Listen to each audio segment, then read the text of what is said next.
Hey, it's Annie with your latest tech update. Are you tired of slow computers in your business?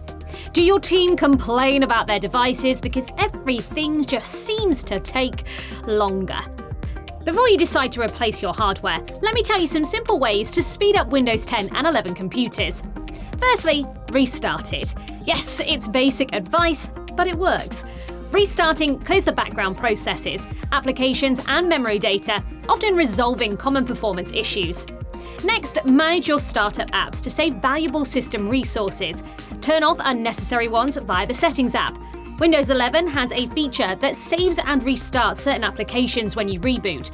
While convenient, it's not ideal for performance, so turn it off. Lastly, uninstall unnecessary apps. They clutter your system and slow it down. By removing them, you'll free up space and resources for better performance. Of course, rather than doing all this yourself, why not get our team to do it for you?